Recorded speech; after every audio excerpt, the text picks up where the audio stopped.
Hey friends, it's Mike from Go Cell Phone Repair here to talk about Monday afternoon technology stuff. We do it every week right here. We also do a live stream on Thursday evenings, 6 p.m. Pacific Standard Time, where we have other people talking, not just me. And I'll be getting to that a little later in the stream.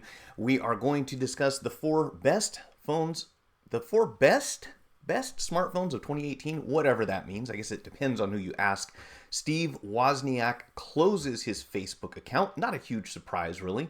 Apple, unfortunately, has stopped signing iOS 11.2.6. So if you upgraded to 11.3 and you have problems with your phone, and there's a good possibility that you do, you'll have to wait for the next patch unless Apple decides to change their mind and start signing that firmware again. We'll see what happens. A red iPhone 8 and 8 Plus shipping this Friday. If that excites you, you can probably put in your order ahead of time, I would imagine. Oregon has finalized their net neutrality law, which is great. Definitely a step in the right direction. Bravo to them. Xiaomi, I always get this wrong. I was even told how to pronounce it recently, but Xiaomi, a Chinese smartphone manufacturer, is backing a Black Shark gaming phone. We'll talk about that. ZTE one-upping Apple with not one, but two notches, because, you know, if one notch is good, I guess two are twice as good. And, of course, we have a few things to announce, including upcoming guests and another special announcement that will be taking place this Thursday night. We'll get started right after this. So if you didn't already see it, last Thursday we had the Everyday Dad. Let's get centered here, because every time I move cameras, everything gets out of alignment. We had the Everyday Dad on. He is another YouTuber who just recently celebrated his 20,000th subscriber. He talks a lot about drones and action cameras. If you haven't checked out that live stream, you should. I will put the link down in the video description, just like the sources for all the information that we'll discuss today. We want to give credit, of course, to those who contributed. And you should check out his channel again. If you're interested in drones, I don't know a whole lot about them. He absolutely does. He has a drone video out like almost every single day. So let's talk about what is going on. Hey, Wayne Taylor, how's it going, man? You know, on Thursday, I realized that when I have a guest and I'm trying to talk to someone, the comments come in so fast that I can't keep up with the chat. So I was confused.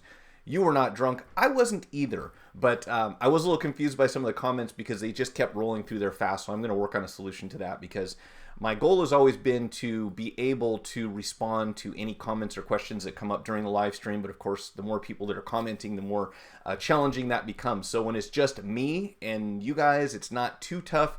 But when we have an interview going on at the same time, I definitely need to get a different solution for that. So anyhow, let's move on to this. We have, once again, this is pretty common. Someone will come up with their picks for the best of whatever. And this, of course, is according to Wired. So I'm looking at their article, and what they are saying is number one phone so far this year, the Google Pixel 2. Now, obviously, some people might share that opinion. Others may not.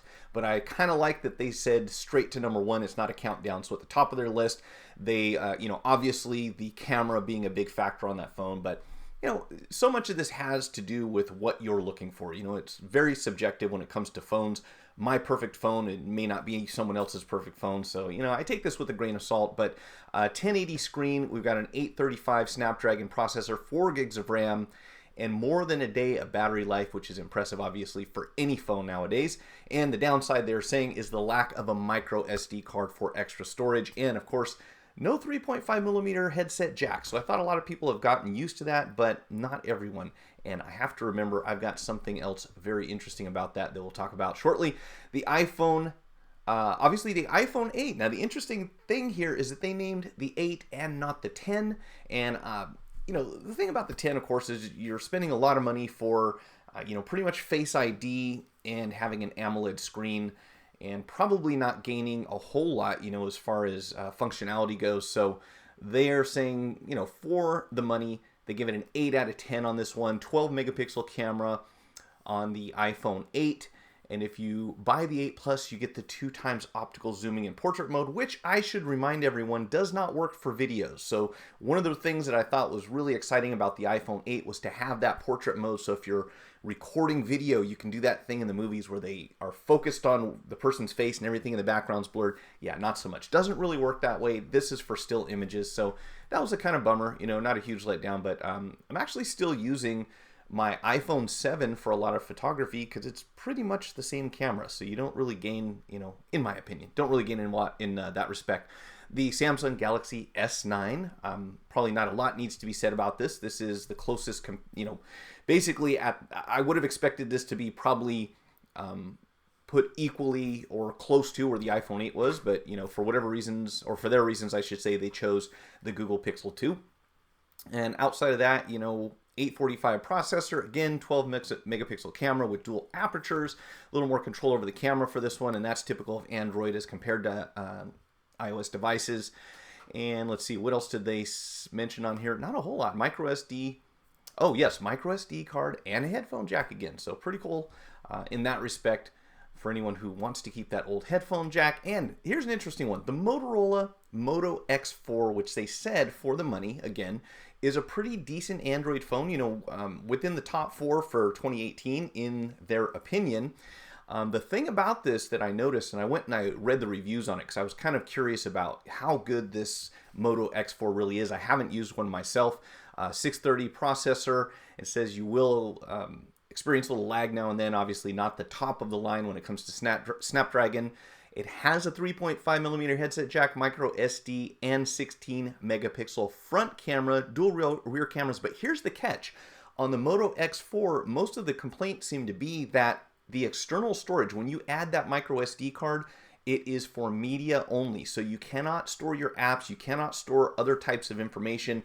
It's only for photos, videos, and I want to say possibly music that's directly on the phone. But when it comes to applications, you can't store that stuff on this thing. And when it comes out of the box, the comparison was made that, you know, when you buy this thing with 32 gigs of storage space, by the time you have the operating system installed, all the bloatware, everything else, and you keep in mind that you can't really use your external storage for applications, you're really down pretty close to 16 gigabytes, which is pretty sad, you know, at this point in time for any phone. So that would be the downside. The positive would be it's pretty cheap. You can get it for under 400 bucks. I want to say they had one for $299 if I remember correctly. So something worth looking into. You know, I'm really hoping that Motorola makes a comeback. We certainly need another competitor in the arena. Let's go ahead and bring the chat up here because I will have to edit this video just because of the way the countdown and everything else on YouTube works.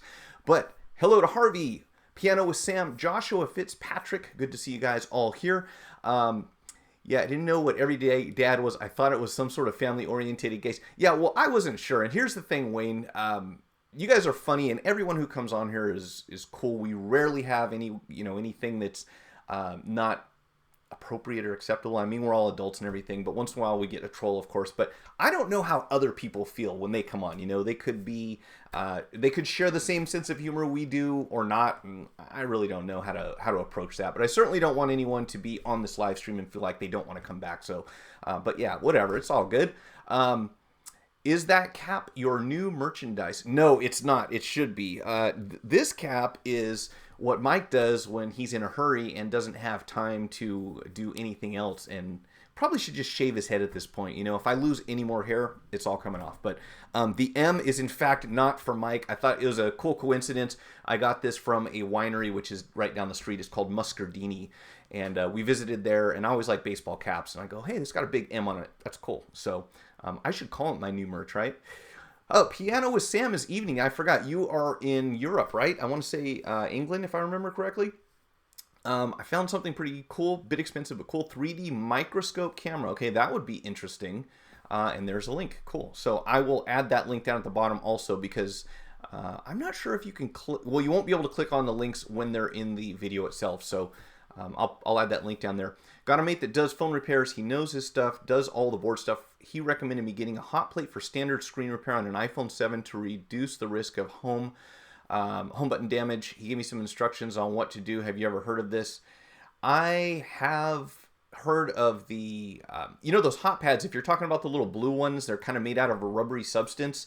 I'm in favor of having one of those on hand. They work really well. They're a better option to set a screen on than a metal plate. I don't think they're completely necessary. And, you know, if you haven't seen my iPhone 7 how not to tear the home button when you work on an iPhone 7 video, it's pretty short. I think it's only about 5 or 10 minutes long, and I try to give as much information as I can to help with that. I don't think that it's necessary. It's certainly not a bad thing to have on hand, but what I found works the best is a thin waterproof playing card and some rubbing alcohol to get underneath that cable. So, you know, by all means, whatever works the best, and I'm not knocking it at all. I would like to have one of those here. We have them in the stores, and once I get my new bench set up in here, I'm going to have a lot more room for stuff like that. At this point, I'm literally shifting things. I wish I had my camera plugged in so I could show you guys. I've got to move the microscope, the hot air, the soldering station, the ultrasonic cleaner all around because I have a very limited amount of desktop space. And if I had it, I'd certainly invest in one of those because you'll find that it comes in useful for a lot of things. You know, getting the screen off, if you warm it up first, it's easier and more consistent than working with a heat gun because when you have a heat gun, you're just kind of guessing. So I like those mats. And in fact, if you haven't already seen on the iPad Rehab channel, she's got a board preheater, which I'm really excited about. They're kind of pricey, but for doing micro soldering, especially as you get into the iPhone 7 and going forward, being able to preheat those boards consistently once you calibrate this machine, I think is a great idea because they don't like to tolerate heat, you know, the required amount of heat for getting those components out without causing some collateral damage. So if you can get one, Sam, and it's something you're going to use, yeah, absolutely. I don't think you need it just for the iPhone 7 home buttons, but if you have it on hand, I would certainly encourage you to use it. I'm an Aussie, Wayne says. We have a warped sense of humor. Well, I'll fit right in then if I ever visit. I'm on the south coast of England. Cool, that's what I thought. Hey, John Cassidy, what's going on? It's one of the plates that is usually used to separate the LCD from the glass. He said it's more efficient than the heat gun, and he uses it for his 7 repairs. Yeah, Sam, if you're looking at the metal plate, those work okay. But take a look at the one, it looks like it's made out of a rubberized mat. They're usually blue, not all the time, and those work really well, and they heat up super fast. All right, so next on the deal here, that's not it. Look, mistake number 2 already. One of these days, friends, I promise I will get this all squared away before we start. Are you not going to cooperate with me? I had a feeling I'd overlook something. I forgot to look at, that's not it either. Hey, what do you want for minimum wage? All right, so let's do this. And why aren't we coming out wider here? Oh, I know why, because we need to chop this down, stretch that out. Yep, so no secrets here. If you ever want to know how I get this thing to work, or try to get this thing to work, this is sort of it. But it just doesn't cooperate with me. Or I forget something, more likely. Okay, so that's the end of our screen. How about this guy? Oh, that's as far as that's going. Well, that didn't come out square. What happened? I do not know what just happened here. So we're going to have to make this wider. Otherwise, we do have that, what do you call it, effect from that movie. All right, let's put that there. And we're back. Okay, so seen a lot of iPhone 10 platforms with solder stencil. Any idea what they are about? No, Wayne, but I think we might have some more information on that coming up shortly, like within the next couple weeks, which I'm going to talk about a little later on in the stream. So I believe what they're doing, 2 things. I'll tell you what I do know, and that is on the iPhone 10, the logic board is sandwiched, so being folded in half, it is soldered around independently, like there's like 30 or 50 different solder points on that thing. So as I mentioned earlier, when people panic and say, how are we going to work on these new phones? They're doing this, you know, phone repair won't be around long because Apple's changing this. Yeah, we hear that every year. We have for like the last decade, and yet we still fix phones. So I place a high degree of confidence in Chinese tech, or Chinese technicians, I should say. And when I say that, what I mean is that much of the innovation for phone repair when it comes to tools comes from China.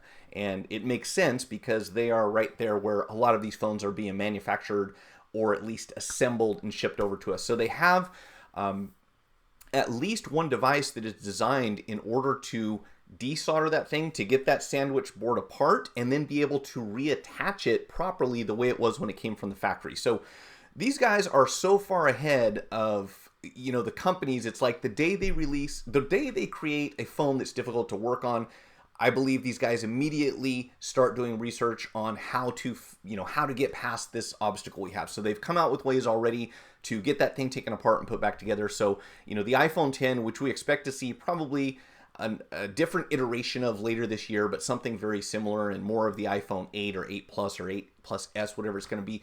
I think we're still good for the next couple of years before there's a major design change where, and not to mention the fact that we're typically working on phones that are at least 6 months to a year old. So Apple releases a new phone, it's not often practical to touch it for repair for the first few months. But again, every time the sky starts falling and people panic, we find out that yes, in fact, it's very difficult to design something that can't be fixed. Now, the exception to that, I just read recently that iFixit did a repairability score or a repairability review of the new iPads that Apple is selling to schools, and they're saying that thing is almost impossible to repair because they used a bunch of glue and adhesive instead of screwing things down. So now, that being planned obsolescence, if you want to call it that. But then again, I think the price tag on that was pretty low anyway. So when it comes down to it, if you're looking at a $300 device and the internals cost you half of that, you start to question, at what point do you just put that towards a new device, or maybe just pull the board, pull the logic board out and swap that into a new one. So in any case, let's get back here because I had something else next, and that was Steve Wozniak. If you haven't heard, and you probably have heard this name before, but if you haven't, a lot of people say that he was the real brains behind Apple when it came to designing when it came to creating products. So I guess Steve Jobs sort of called the shots, made a lot of good business decisions, but Steve Wozniak was really the brains behind the operation in many respects. And he has said that you are the product when it comes to Facebook, which we all kind of knew all along. And if you've gone there recently, depending on who's in your Facebook circle, it can be depressing, infuriating, or a number of other words that really makes you not want to go back there. And I had something similar to that happen recently. So I haven't deleted my Facebook account. I think that it makes sense to have that, at least to support a business, which is mainly what I use it for. But as far as keeping in touch with people, there's so much drama and there's so much garbage on there. And of course, they're collecting everything. If you upload a photo to your gallery, even if you don't publish it publicly, according to the terms and conditions, Facebook owns it. They can do what they want with it. They can sell it. They can use it for advertising. So we should all obviously proceed with that understanding. But not a big surprise, that he's come out and said he's getting off this platform. And Facebook lost a whole lot of value a couple weeks back, and Zuckerberg's going on and apologizing, and they're trying to figure out what to do. And apparently, allegedly, he remotely deleted a bunch of his Facebook Messenger messages, even though we don't have, normal users don't have the option to do that. He's like the power user, I guess, and went in and deleted a lot of his communications, which is an interesting thing. Let me back up here real quick and make sure I'm on top of these comments. The one you purchased was a 946D. Can't get that link in chat. It's the exact same one that he uses. Okay, let me see if I can look this up real quick, because if it's the one that I'm thinking of, let's see, what's going to happen? It's probably going to pop this on the screen here. Let's do this. Let's do that, and let's just open a new tab. I'm being sloppy today anyways, right? So let's put this in and see what we find, and you can tell me. Yeah, it's probably, let's see, heating mat. Oh, LCD separator machine. Is that the one? Let's see if we can get, that's not it. Let's see if we can find it this way. 946D heating. Are you talking about this? Because I have one of these. If this is what you're talking about, the blue one with the 2 sets of clamps, these are great for doing glass-only repairs, which we don't really see as much anymore, but back when we did them, those are pretty helpful, and they're very inexpensive. You probably paid something like $65, $75 US, which whatever that converts to in pounds. So yeah, those are decent. They're inexpensive. The one that I was talking about, let me see if I can find it here really quick, because I would recommend this. And again, I'll add these links down in the video description later on. Let's see if I can find it. I'm probably gonna have to put in something here. Can Mike spell? Not very well. Phone. What if we put in phone? Will that tell us? Yeah. So this. That's not it. These are all just insulating mats. So it's gonna look something like this. This is the one that, if I had my choice, I'd like to add. Oh, great, it's a video. Don't do that to me. In any case, that's the one I'm looking at here. You can find it on eTech Parts Plus, obviously. And this does something similar. It doesn't have any clamps to hold glass down. So again, if you're doing glass only repairs, that won't help you there. But I do like those blue silicone mats as well. But for sure, the one that you have, I've done quite a few different repairs. And anytime you want to heat up something like a tablet screen, it's a lot easier just to lay that face down instead of using the heat gun, where you just really have no way to tell exactly how warm things are getting. Preheat machines, cheap as same model on AliExpress. I'm gathering Jessa is trying to unload stock. Possibly, or she could have bought wholesale, and if it's AliExpress, there are a number of things that could have happened. I mean, you know, hopefully she's making money on it. She did the demonstration, she bought one up front, tried it out, decided she likes it, and she's selling it, and obviously she has to make money. She may be trying to get rid of a lot of them, but she may have a wholesale agreement, or she might have bought it on AliExpress first, and then if you go over to Alibaba.com, you can actually find the wholesale pricing if you buy, you know, minimum order quantity of whatever. So hard to tell. Where is the review of the microscope? Technology Man, I was hoping you would be on here. I wanted to get back to you. I tried to take this thing apart, and to answer your question, I cannot get that centerpiece out so that we can look at the lens on the inside. I can show you what the lens looks like, you know, from outside. I can show you what the lens looks like, or the sensor looks like from the outside, but I can't take the thing apart without breaking it. That's why I haven't done that review yet. I can publish what I have so far, but it's not really too much beyond what I did with the initial review. So that's why I haven't published that. But I didn't have your contact info, so I meant to get back to you on that one. Missed the beginning, but I'll see what I can come up with. If I can figure out a way to get that thing apart, I will open it up, but I'm gonna have to see if the manufacturer has any suggestions on that. Drake missed the beginning doing research on body-mounted cameras. Have you done an iPhone 10 screen replacement yet? No, I have not, John. And have the prices come down enough where a third-party repair shop can do it for cheaper? I would have to do some... The lag is gone with the comments. I'd have to do some research on that, John. I haven't done a repair on an iPhone 10. If anyone else has, please speak up if you haven't already, which you might have. This is the iPhone thing I was talking about. Okay, so let's see what Wayne is talking about. Some iPhone thing. Oh, man, I just lost my comments because it went to... this is annoying. I just lost my comments because when I click on that directly in the browser, it closes out my chat. Come on, let's try this again. All right, let me get my comments back, copy that link, and see if we can bring that up in the screen. Okay, so this is the iPhone. Oh, so this is probably what you're talking about. Let's see, let's do another tab here. Where are we? That's not what I wanted. That's not what I wanted. Okay. So this is what Wayne was talking about with the iPhone 10, and I'm going to guess... Oh, it's G-Lon. Yeah, so this is like a jig, right, that you can use to separate and put this thing back together. Yeah, I'm pretty sure this is something that I had a conversation with someone about very recently, and that is in order to get, should be to get those solder points down on the perimeter. But I'll let you know for sure as soon as I get some more information regarding that. Would you even offer an upgrade?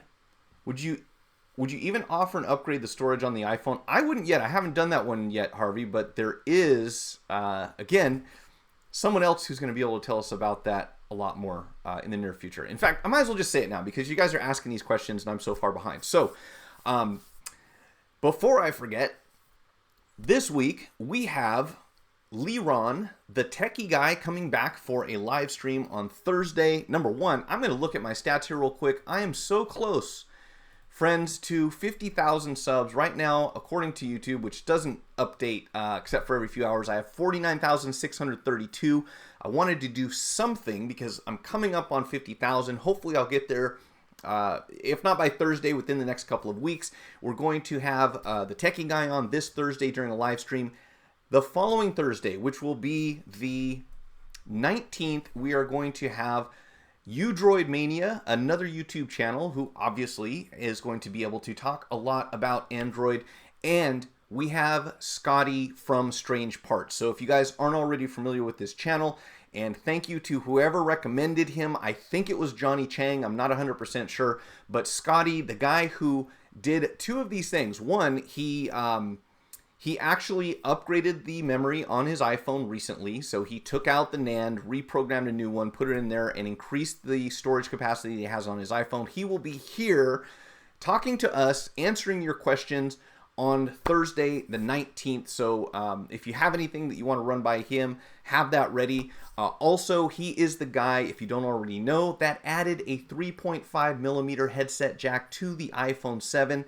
We'll be talking about that, as well as this device that you mentioned here, Wayne, because he has in fact, I don't know how much of this I can really discuss, but he's certainly in contact with people who build this kind of stuff and use it to perform repairs and modifications and things like that. So very excited about both of those upcoming live streams, and we have an important announcement to make this Thursday. So there, I've crossed that one off the list.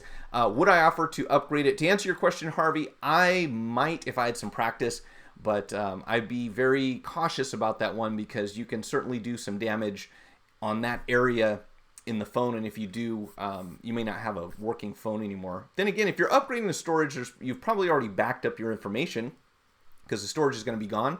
So I guess the risk would be minimal as far as loss of data. Let's see. It's the blue mat. Looks similar to the plate at the moment. I was just going to use it for separation of the screen. Okay, yeah. No, it's absolutely usable for a lot of different things. I was just saying if you hadn't ordered it yet, you might consider the mat, but the plate will definitely work. And yeah, considering the costs, they're definitely minimal. Clamp LCD separate our old but new lease of life as they come in handy for edge screens. Oh, good call. Right. Where's the review of that? Technology Man, did you not ask me, or had I not answered your question already? Hopefully you heard that response. $33 USD for preheat. I use eBay item number. Okay, cool. I'm almost there. Thank you, John. I'm hoping it will happen fast. So share this with your friends. Hopefully we'll make that.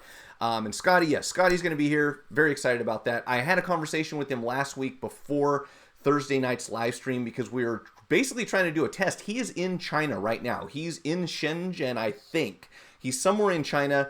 And obviously there was a concern about not only his bandwidth, but also, being able to do a stream real time. And we tested it out and it seemed to work. So again, bandwidth permitting, we will have him here to talk about tech stuff. For 50,000 subs, I'd fly me out to your shop for free, buy me lots of beer. Hey, that would be great. I'll fly you out to my shop for free. That would be a great celebration. I'd love to do that. Okay, so let's move through this. It is almost 2:30, and I want to make sure I covered everything here. If you haven't heard already, there's a new jackpotting malware that is out in the wild, and I love the title of this. Researchers unearth new malware designed to make ATMs spew out cash, which sounds funny and sounds like it'd be fun, but obviously not a good idea. In fact, if you weren't already aware, and I read about this recently, if your bank makes an error, remember when you used to play Monopoly? If the bank makes an error and gives you money, you have to give that money back. If someone acquires money through wherever and accidentally deposits it in your account and they find out that that money's not supposed to be there, don't spend it because you're going to have to give it back one way or another. And obviously if you walk by an ATM that's spitting out money, I wouldn't start grabbing the money. But there are some people that are doing it right now. Now they say that most ATMs that are away from banks, kind of the freestanding ones or ones that are installed in liquor stores and things like that, they generally have $10,000 or less, which is still quite a bit of money, right? But the ones that are in banks can have up to hundreds of thousands of dollars because obviously the banks are closed on the weekends and they need to be able to dispense enough cash for their customers, which isn't always the case. But the ones obviously that would be targeted the most are the ones that are away from the banks where there's not a lot of security, nobody's watching, they're kind of out there on their own. And apparently these guys have figured out another way. This is a new one. Not the old one that came out recently. This is a new version, and it is called it's not Netscope. It's similar to ATM Ripper. I had the name here just a second ago. And in any case, what they're doing is they are performing a physical attack on the ATM, getting inside, and they say that once you get past the outside of the ATM, accessing the software is not that big of a deal. They can do it with the flash drive. They can actually directly connect their laptops to the ATM and tell it to start spitting money out. So somehow that is still happening. You think that they would have cracked down. And the last time I read about this problem, they were saying that a lot of these ATMs are still operating using Windows XP. So, you know, at this point in time, if you can gain access to the system somehow, that's not going to be difficult to hack into. So I'm really surprised that something that dispenses this kind of money is still running an antiquated operating system. But apparently that is happening. Let's see. It's 2:30, 22:28. Hey, Johnny Chang, how's it going? I was just talking about you. Is this the guy, Scotty, you're talking about? Let's see. Can we copy this link and I will tell you. Copy link address. Let's find out. Is this the guy, Scotty, I'm talking about? Probably. Because I think there's only one. Let's see. Yes, it is. So this is Strange Parts channel, and he will be here on the 19th. And I've probably said it 12 times by now. But this is really cool, and I hope that you all will join and be entertained by a conversation with him, because I certainly was. We had a very long conversation, and it's fascinating to hear what he has to say about Apple and iPhone and phones and some of the videos that he's done here. Really cool stuff. So Windows CE Legacy, I guess. I wonder if they're using embedded Windows XP in them. Yeah, I don't know, but it's crazy to me that something that dispenses money, you know, you think you'd want to have state-of-the-art, upgraded operating system, super firewalled, but apparently no. Let's see. Okay, super cool. Can we suggest a list of topics for Mike to interview Scotty? I have a feeling that you probably can. Johnny, will you do me a favor if you have a chance? Can you drop me an email? I wanted to ask you a couple questions offline if I can. It's mike@gocellphonerepair.com, and it's a lot easier than communicating through the YouTube messaging system. Hire Scotty. Yeah. Well, here's the thing. Scotty is not for hire, and I don't want to give away too much, but again, a very interesting conversation with him. If you go to his webpage, I think it's actually strangeparts.com, and he kind of describes his experience and his goal and what he does. And he travels around the world and likes to take apart stuff and figure out how it works and perform these modifications. And I don't know if he actually works for anyone. I mean, obviously he has a YouTube channel. He's got 600,000 subscribers, but very cool, down to earth, and completely open source guy. So everything that he does, that he talks about on his website, is not for profit. He's doing this because he thinks, hey, people may find this useful.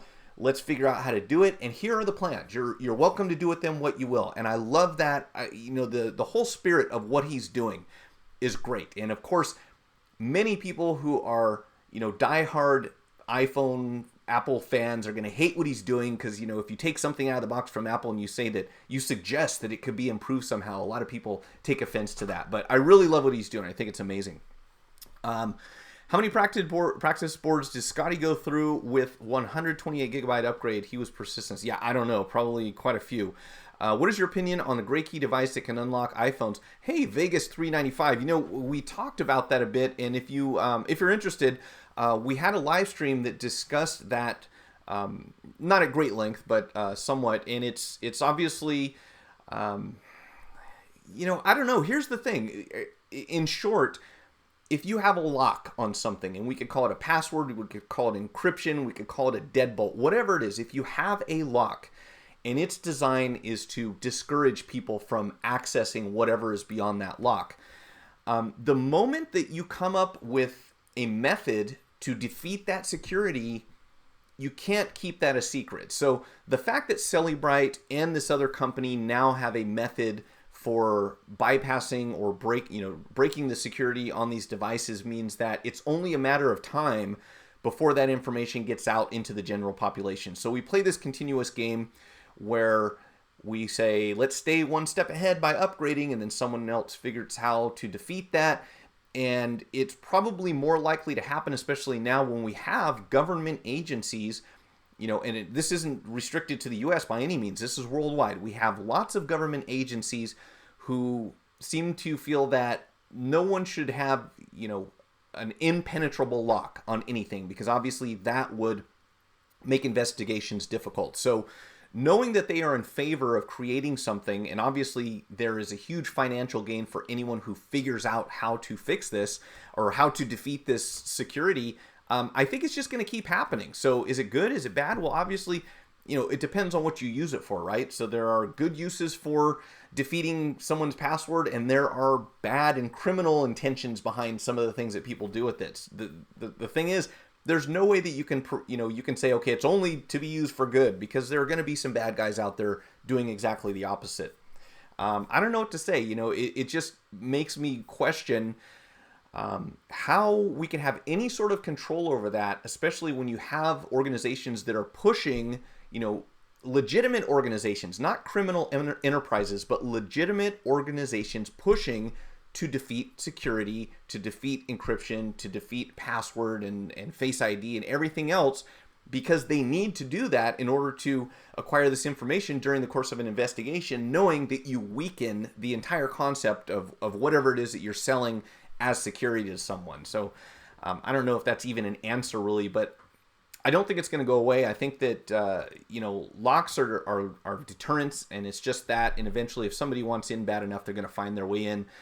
And at some point in time, it's very likely that a manufacturer will be told that they cannot sell their product in a certain country, state, nation, whatever you want to call it, unless there is some sort of backdoor built into it. I think that is very likely to happen at some point. Maybe not here, maybe not in the US, maybe not necessarily in Europe, but there are parts of the world, we saw this happen a few years ago where Pakistan just about kicked BlackBerry out of the country. They were going to shut down the entire system because they didn't like the fact that BlackBerry had so much security that people who were using phones to do things that the government didn't approve of, they had no recourse for that. So I don't know. We'll see what happens. But I find it fascinating that these guys, one, are making probably tons of money selling this device, and two, that they have two different types, two different iterations. One that's limited uses, and the other one where you just buy it and you can do, I don't know, some ridiculous number of unlocks.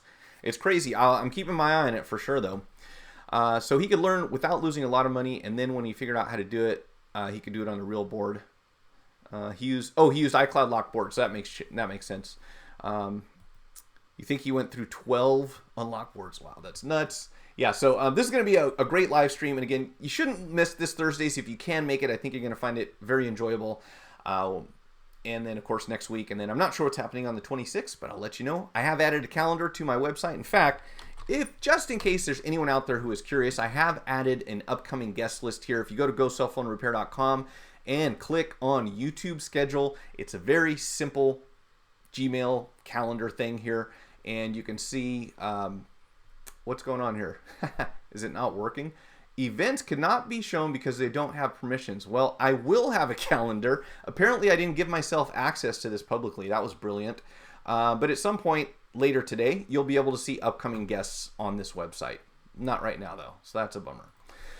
And Apple has stopped signing 11.2.6. This is important for everyone to know, because if you have 11.2.6 on an iPhone 7 or forward, do not upgrade to 11.3. One, you're going to have some problems that are inherent in the operating system itself. There are all sorts of bugs they're talking about with 11.3. More importantly, you are probably going to find that a lot of aftermarket screens do not function properly with 11.3 on the iPhone 7 and anything above that. So I would encourage you to not upgrade, and if you have customers come in right now with 11.3 and need a screen repair, they're going to need an OEM LCD. So I don't know if this is going to be fixed in a future patch. I think it's unfortunate, to say the least, that Apple releases this new operating system, finds out that it has problems, and does not allow you to downgrade to the previous iOS. It doesn't make any sense. It's frustrating for customers.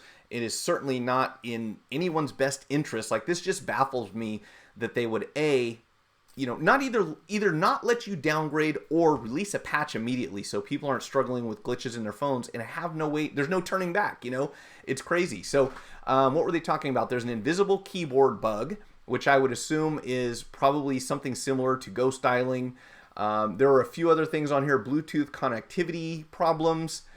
There was a list of issues, but when I go to this link, it doesn't really tell me. But in any case, let's see, graphical glitches, invisible keyboard, less severe problems ranging from Bluetooth connectivity woes to streaming and UI issues with Apple Music. So if you already upgraded to 11.3, hopefully there will be a patch soon. And if you haven't, I wouldn't do it. And obviously there are a lot of people who we try to discourage from jumping into, a beta release of something if there's no, at the point where you can't go back. And I would assume that everyone understands the risks, but to the average consumer who sees an icon in their settings that says, hey, there's a new update, you should do this. Of course, they're going to trust the company who designed the product that they bought that are automatically going to do this upgrade. And then they're not going to be able to get back to a stable build.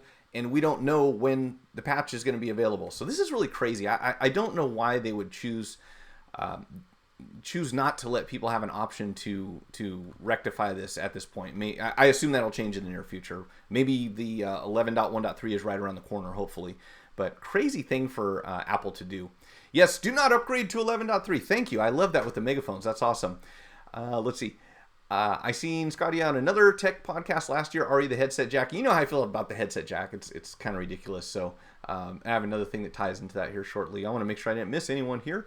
So the best way to protect yourself is a long alphanumeric passcode. I would think so, Vegas, because that's the one thing that we do know. In fact, most people will say that a passphrase, especially one where you change some of the characters, if you've seen what they call leet speak, I'm sure you have.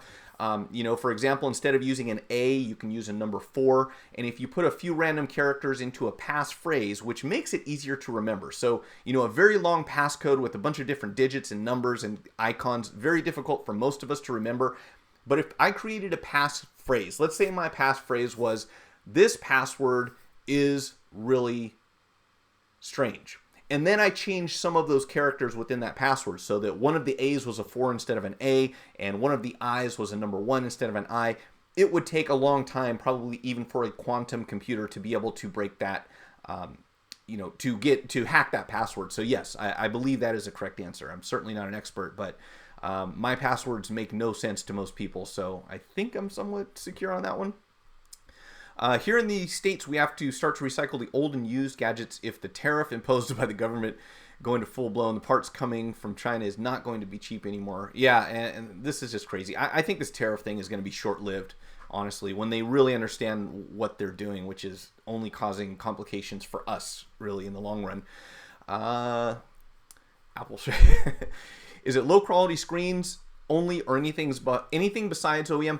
I don't know for sure, John, but I believe it's some aftermarket screens. And if you remember, we had this problem last year initially when there was a new iOS release, and I can't remember which one it was, and I believe eventually they fixed it, but it could be certain batches. I'm not 100% sure if it's all of them or not. Maybe someone else here will be able to answer that for you.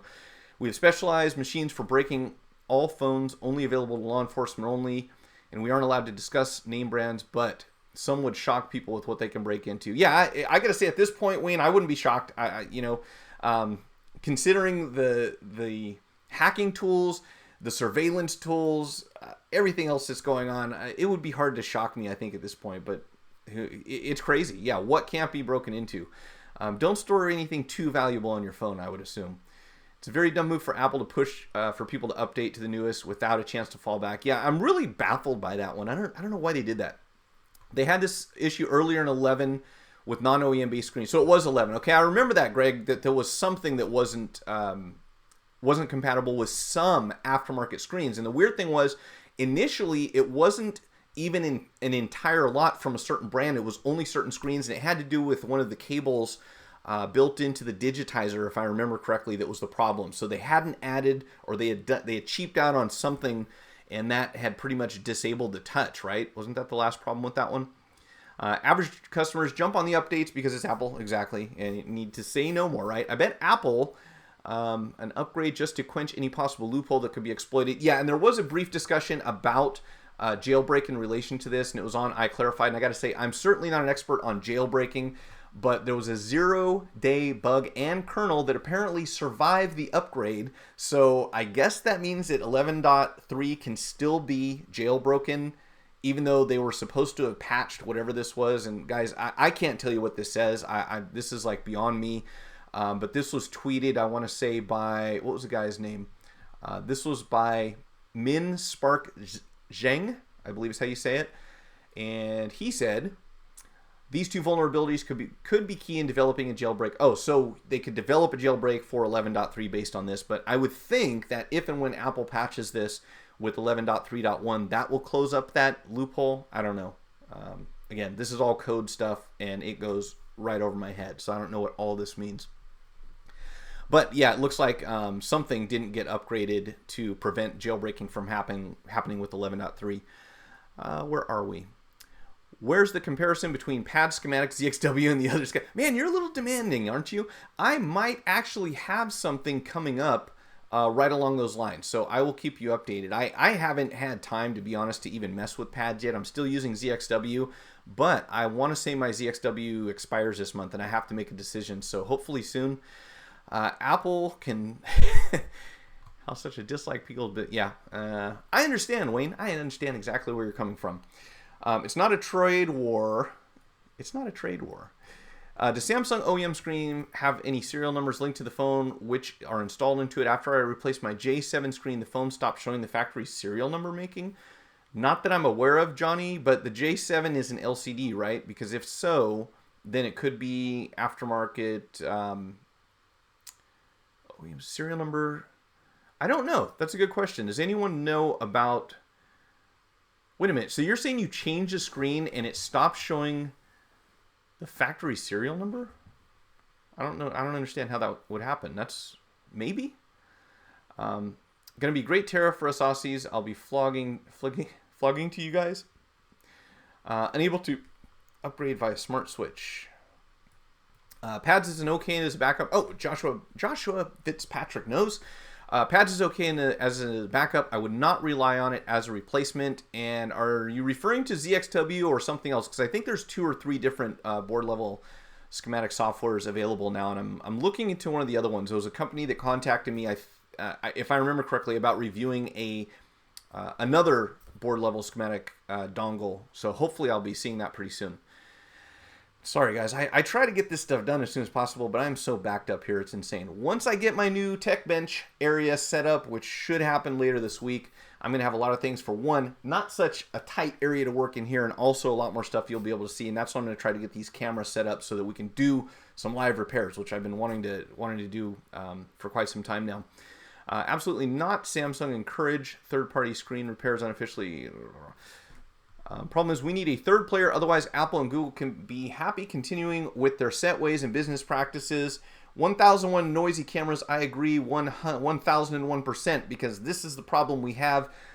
If we create a duopoly, which is what we're looking at right now, Samsung and Apple, yeah, they can say we are Apple and we do what we want, and the other guys say we are Android, because for all practical purposes, Samsung is Android when you look at market share, so they can pretty much do what they want. And you basically are going to choose between those two, and that's not good for us. So yeah, I am with you. I am right there with you.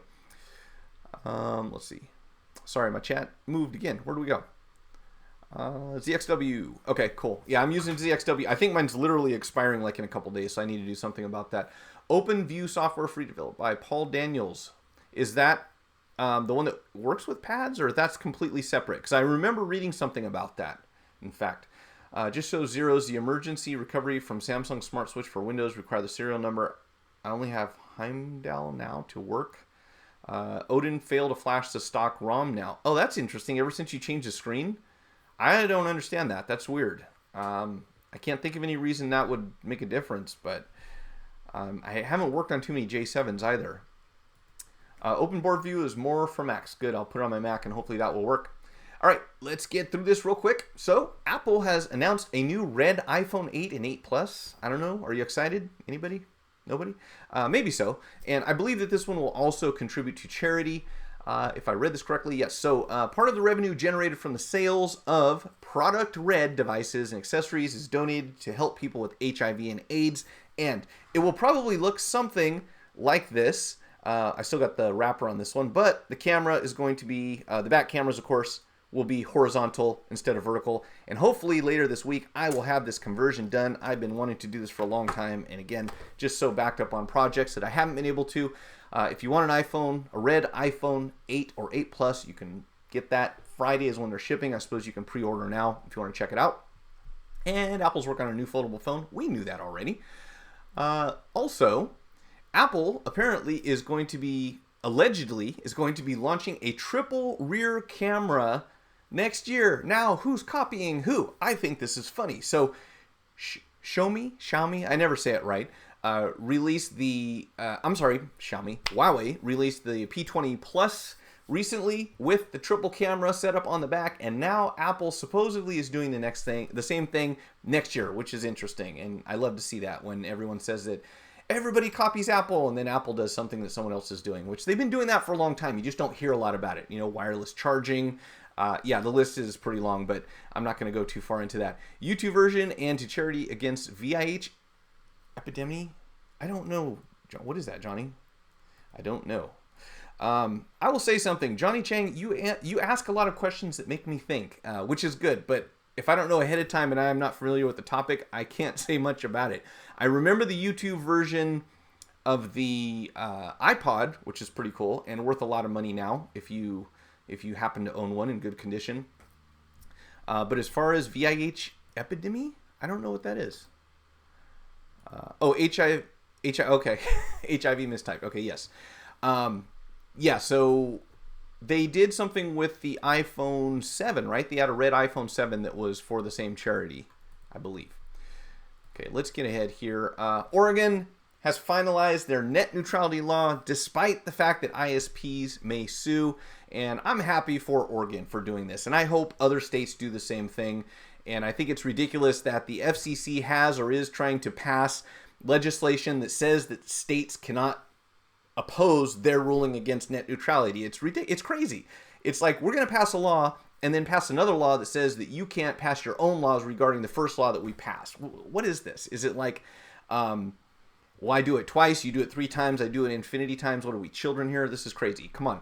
And then we talk so much about states' rights until it comes to something like net neutrality, and suddenly the same people who are pro-state rights say, no, you need to do this on a national level because it benefits big business and they're going to make a lot of money. So I hope that they stop this whole thing. I don't know if it's going to happen, but at the very least, we can say that Oregon was on the right side of history when it's all said and done. And Washington apparently is, or was, the first state to pass net neutrality law and went further than Oregon. I'm sorry. Washington was the first state to pass net neutrality law. Do they mean anti-net neutrality law, I think? By imposing the rules on all ISPs regardless of whether they sell internet service to state agencies. And the way that they're doing this is the new law was written narrowly in an attempt to survive lawsuits from ISPs. Instead of imposing prohibitions on all internet providers, the law forbids state agencies from purchasing fixed or mobile internet service from ISPs who violate the core net neutrality principles laid out in the soon-to-be-dead FCC rules, as long as that isn't overturned by the time it passes. So we will keep an eye on this one and see what happens. I'm really hoping that net neutrality survives one way or another, but I won't take the next 8 minutes to debate that. I miss Windows Phone. Hey, me too. This is Tom Warren from The Verge, and I share your sentiments, although possibly for the same reasons. I'm not sure yet.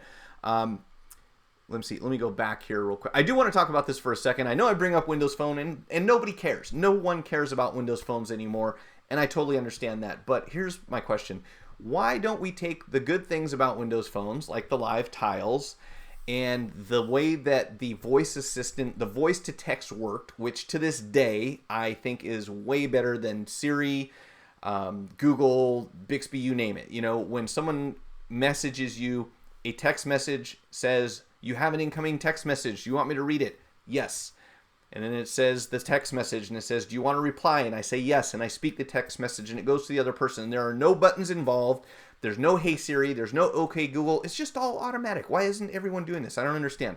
So apparently there was some sort of deal where Apple was going to design something with the live tiles, which is another preference that I have when it comes to icons. One, Why don't my icons go horizontal all the time when I put my iPhone horizontal? I don't know.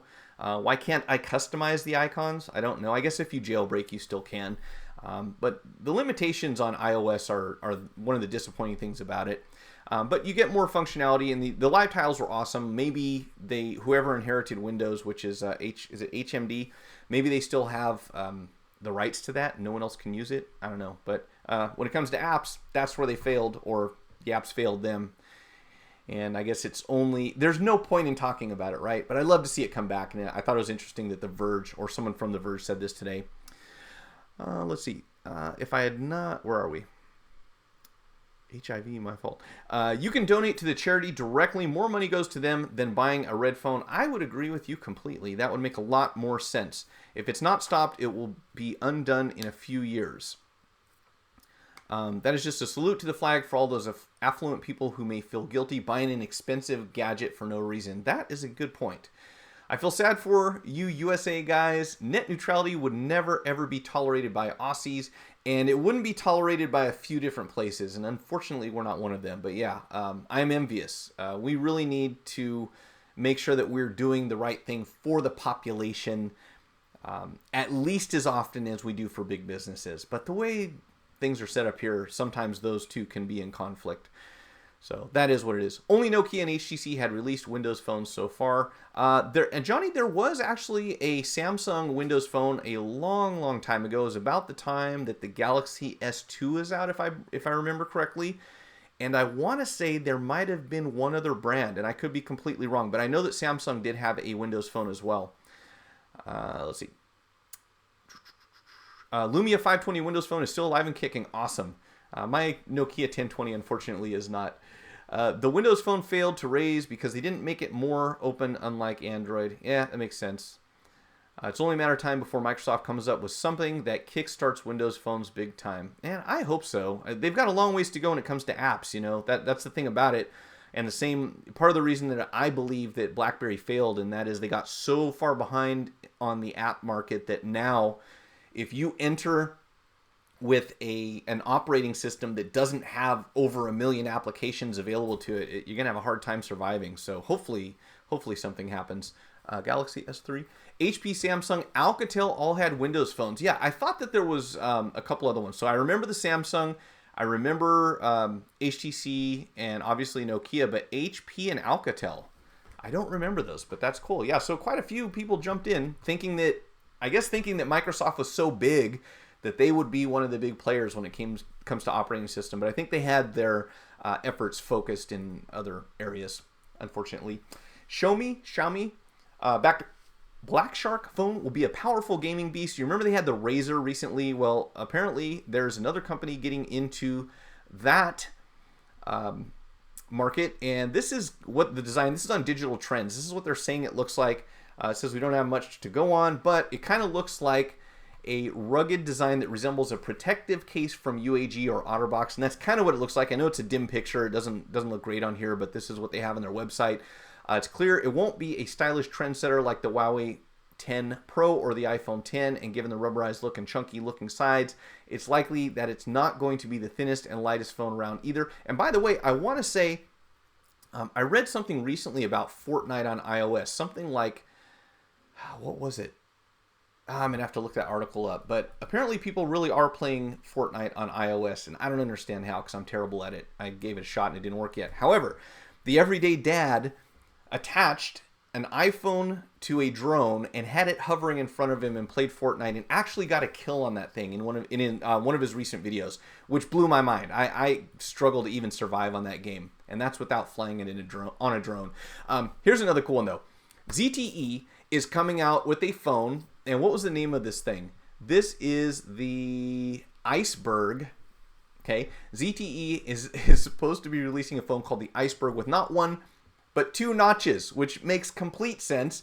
I assume that lower notch is for a front-facing speaker, but, you know, Apple's got 1 notch. ZTE is going to come out with 2 notches instead after 2018. So it looks like it'll be next year. The big question, of course, is going to be, will it ever be available here for us? You know, if you're in Australia, you might have access to it. In China, definitely. But Right now, things are questionable as far as imports go within the U.S., so we're seeing a lot of pressure really to keep Huawei and ZTE out of the market, which is unfortunate because they're coming out with these incredible phones.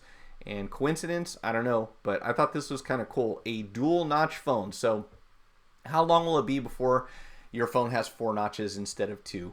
And I always look at these, and let's see if this next one is related. Yeah, this is a 6 Plus. So when I'm looking at these new designs, and this is a leaked OnePlus 6 render showing that the phone is pretty much all screen on the front, which obviously is what everyone is going towards. We want more effective use of the real estate on the front of the phone, so we want no, thinnest possible bezel, as much screen as we can possibly have, which I think for most people is going to mean that the chances of breaking your screen are greatly increased, because at least when you had, something around the edge that's not glass.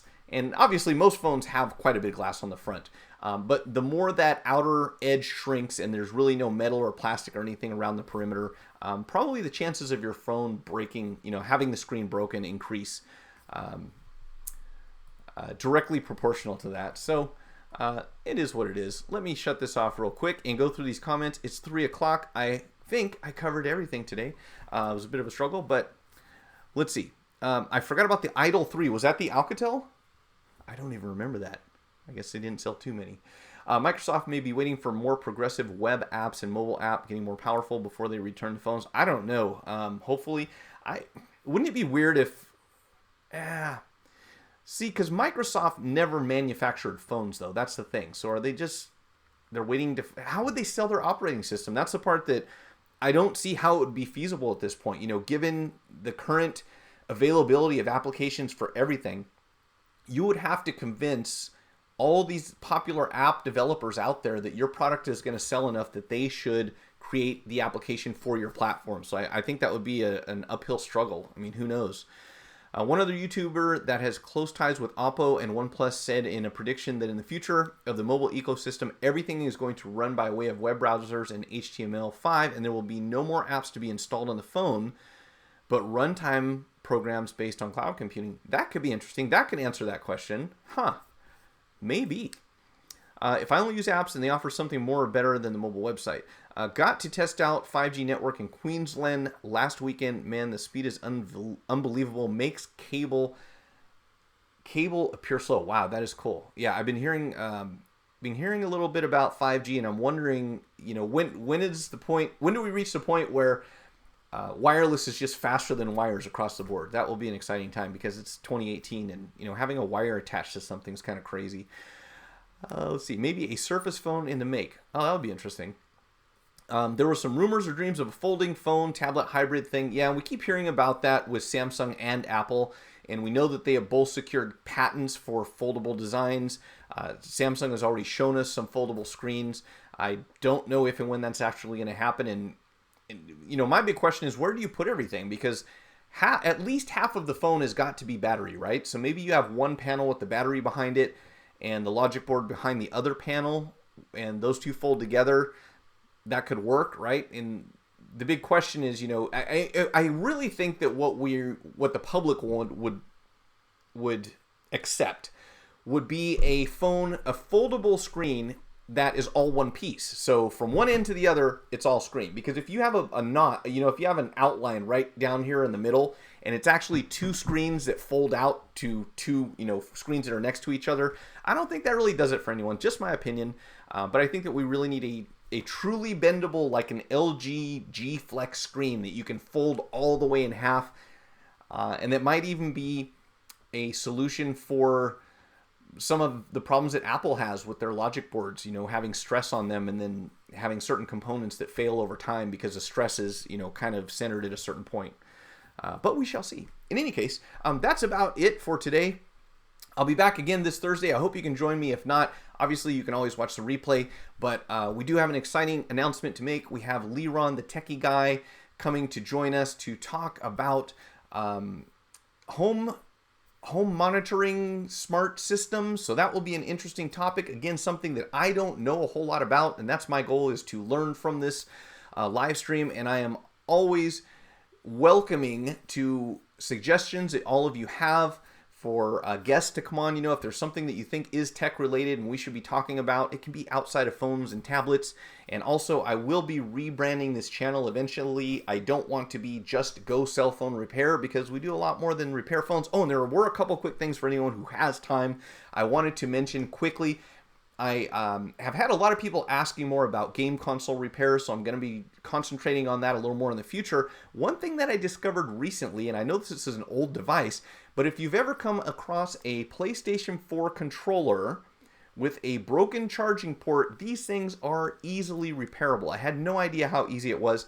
If you open this thing up, you've got 4 screws on the back. You have to be careful on the inside because it does have a couple springs that are easy to lose and easy to damage, misplace. So for that reason, I would buy those springs ahead of time, have them on hand. They're very cheap. They're like $2 for a dozen. So you can have those laying around in case you lose them.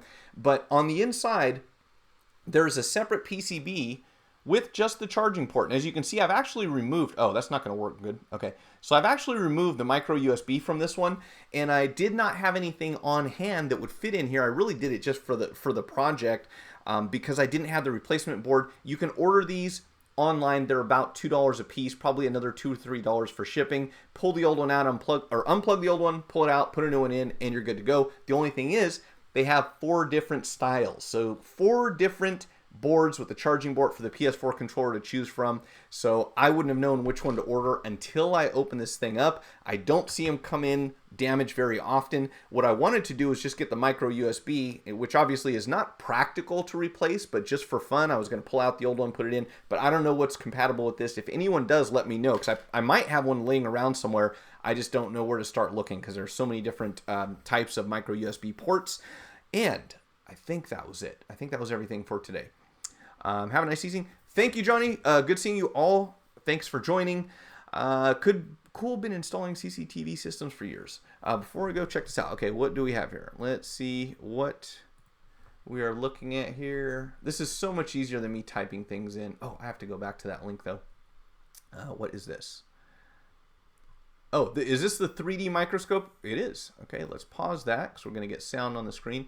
So, AK Wang 3DC mounting. I can't show his video here because YouTube will probably shut down mine if I do, but I will certainly check that out. There's a still image. Let me add that to my bookmarks. I will go check that out later on. I wish I could show videos here, but the automated software, even if you have permission to use someone's video on YouTube, you have to be careful about the way that you do it because they have something in place that's supposed to detect that. Now, the funny thing is, every time when people used to steal my channel, they would download every video on my channel and upload it to a separate channel. I would have to police that, so I never figured out how that works. And I could probably play his, but I don't want to risk it. Besides, I would get his permission first, but I will certainly check that out. Thank you for the link. And again, for everyone for joining me, I'll be in the chat for about 5 minutes. I'm going to get back to work after that. And if I don't see you this Thursday evening, which hopefully I will, I'll be back next Monday, 2 p.m. Pacific Standard Time. Have a great week, and talk to you later.